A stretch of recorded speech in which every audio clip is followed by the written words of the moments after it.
कल हमने गुप्तकालीन मंदिर स्थापत्य भाग 1 के अंतर्गत गुप्त युगीन मंदिर स्थापत्य कला के बारे में अध्ययन किया था। आज हम गुप्त युगीन मंदिरों के बारे में चर्चा करेंगे।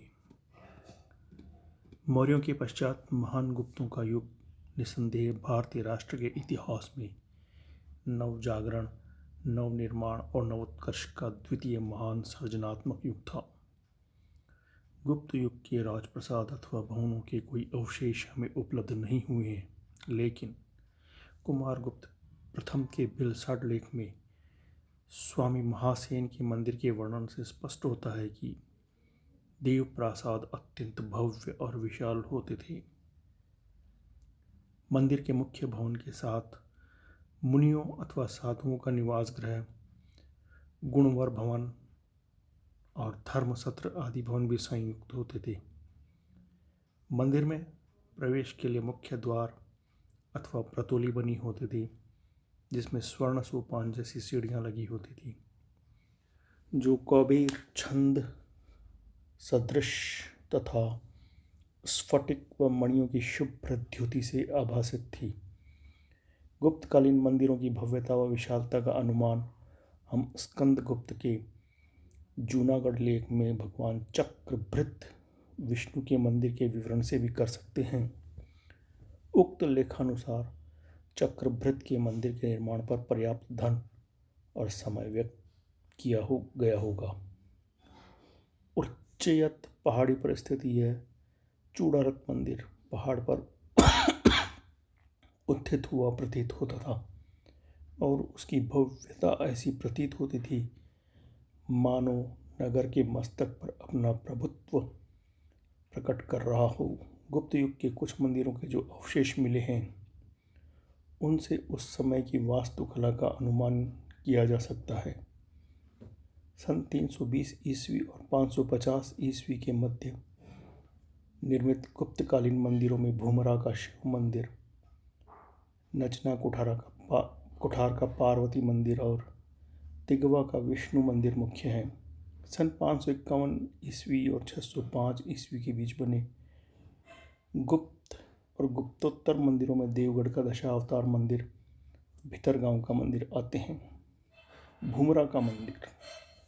गुप्त युगीन मंदिरों में भूमरा का मंदिर सबसे प्राचीन है। भूमरा प्राचीन नागौद राज्य में स्थित था। इस मंदिर के अवशेष का पता सन 1920-1927 ईस्वी में राखलदास बैनर्जी ने लगाया। मंदिर का पूरा क्षेत्र 35 वर्ग फुट था। इस क्षेत्र के आगे मंडप का स्तंभ तल था। मंडप के सामने सीढ़ियां बनी थी और उसके दोनों तरफ 2 लघु मंदिरों की नींव भी पाई गई है। मंदिर का गर्भगृह कैमूर के लाल बलुए पत्थर का बना है और उसकी छत दीर्घ चपटे पत्थरों की है। गर्भगृह के चारों ओर परिक्रमा के लिए आवेष्टित प्रदक्षिणा मार्ग भी बना है। इस मंदिर के मंडप का द्वार अत्यंत अलंकृत था।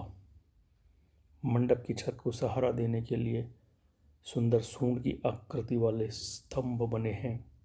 विद्वानों ने भूमरा मंदिर के शोभनीय प्रतिमा शिल्पों, अलंकृत द्वारों, लताओं व कीर्ति मुखों आदि से सज्जित छत की भूरी भूरी प्रशंसा की है।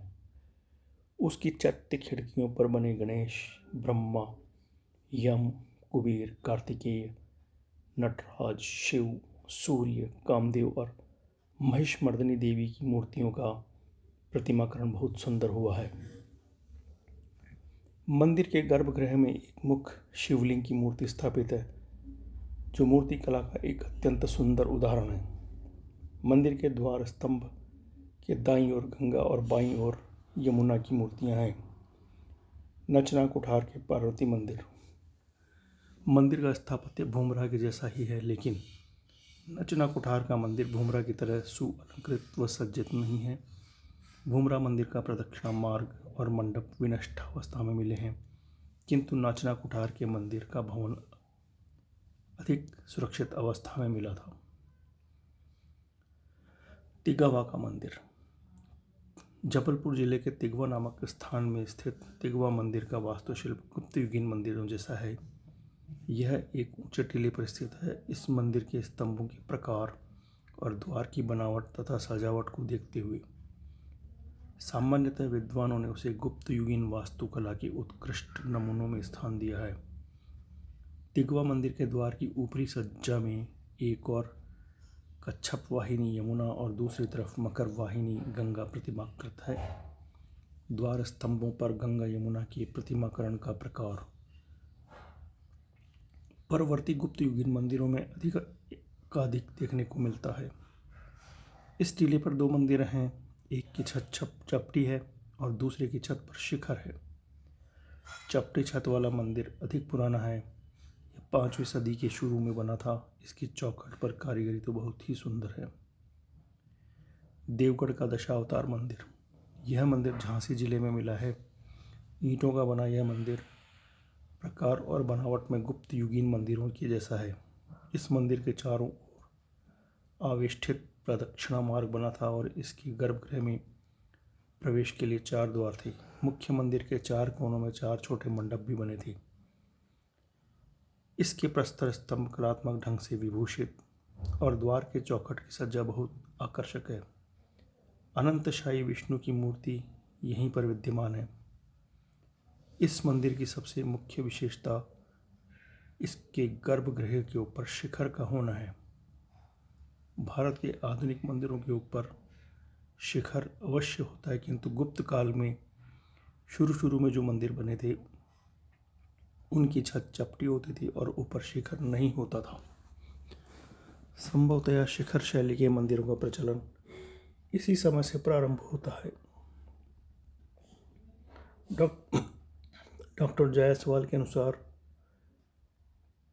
शिखर वाले मंदिरों, जिन्हें नागर शैली का कहा जाता है, का उद्भव भारशिव नागों के युग में माना जाना चाहिए। अधिकांश विद्वानों की मान्यता है कि गुप्त काल के समाप्त होने से पूर्व ही मंदिरों पर शिखरों का निर्माण प्रारंभ हो गया था। डॉक्टर बैनर्जी के अनुसार इस मंदिर का निर्माण 575 ईस्वी के आसपास हुआ होगा। देवगढ़ के दशावतार मंदिर में का शिखर संभवतः भारत में सबसे पुराना है और इसी कारण इस मंदिर का अत्यधिक महत्व है। भितरगांव का मंदिर। कानपुर के निकट स्थित भितरगांव में गुप्त काल का एक विशाल मंदिर अब तक विद्यमान है, जो ईंटों का बना है। ऊपर जिन मंदिरों का उल्लेख किया गया है वे प्रस्तर शिलाओं द्वारा निर्मित है, किंतु भितरगांव का यह मंदिर ईंटों से बना है। उसकी दीवारों का बाहरी अंश मिट्टी के पकाए हुए फलकों से बनाया गया है। इस मंदिर के ऊपर भी देवगढ़ मंदिर की तरह शिखर बना है, अतः मंदिर भी 6ठी शताब्दी के अंतिम चरण में बना समझा जा सकता है। स्मिथ महोदय का अनुमान है कि इसका निर्माण चंद्रगुप्त द्वितीय के शासनकाल में हुआ था। मंदिरों की दीवारों के बाहरी अंशों की फलकों पर तरह तरह की चित्रकारी व मूर्तियां अंकित की हुई है। अन्य मंदिर गुप्त युग की शैली के कुछ अन्य मंदिर बोधगया व सांची, एरन, बीजापुर जिले में अपहोल तथा आसाम की ब्रह्मपुत्र नदी के तट पर दह पर्वतिया आदि स्थानों पर भी मिले हैं। इन मंदिरों का गर्भगृह वर्गाकार है और सामने छोटे मंडप या बरामदा बना है। बोधगया के मंदिर पर, जिसे 5वीं शताब्दी का समझा जाता है, आमलक युक्त शिखर बना है। सांची और बोधगया के मंदिर बौद्ध मंदिर हैं। संभवतया बोधगया का गुप्त मंदिर वही है जिसे समुद्रगुप्त की आज्ञा से लंका के राजा लंका के बौद्ध यात्रियों के लिए बनवाया था। एरन का विष्णु मंदिर। यह मंदिर विनष्टावस्था में मिला है। इस मंदिर के पास ही हूण राजा तोरमान के समय में धन्य विष्णु द्वारा प्रतिष्ठापित विष्णु के वराह अवतार की मूर्ति स्थित है। दक्षिण में बीजापुर जिले में अपहोल नामक स्थान पर एक पुराना मंदिर है जो गुप्त काल का है। इसके भी प्रमुख द्वार पर गंगा और यमुना की मूर्तियां हैं और इसकी खिड़कियां नक्काशीदार पत्थर की बनी हैं। इस प्रकार आसाम में ब्रह्मपुत्र नदी के तट पर दह पर्वतिया नामक स्थान पर गुप्तयुगीन एक मंदिर पाया गया है जो पूर्णतः भग्नावस्था में है। विष्णु, शिव, सूर्य और अग्नि से संबंधित मंदिरों की कुछ मोहरें भी प्राप्त हुई हैं। वैशाली में प्राप्त विष्णु पद मंदिर की मोहर या मुद्रा पर श्री विष्णुपद स्वामी नारायण लेख अंकित है और ऊपरी भाग पर विष्णु का प्रतीक गदा, शंख, चक्र तथा सूर्य और चंद्र अंकित है। एक मोहर अमरातकेश्वर शिव की मिली है। भगवतो आदितस्य के लेख के साथ एक मोहर सूर्य की मिली है। भीटा में प्राप्त कुछ मोहरों पर अग्नि विधि का बनी है। संभवतः ये मोहरें मंदिर के प्रबंधकों द्वारा मंदिर के अधिष्ठात्री देवता के नाम पर शासन प्रेषित करने के लिए प्रयोग में लाई जाती होगी। प्रोफेसर राधा कुमुद मुखर्जी के मत में गुप्त युग में मंदिरों की व्यवस्था के लिए श्रेणियां बनी थी जो अपनी निजी मोहरें प्रेषित किया करती थी। धन्यवाद।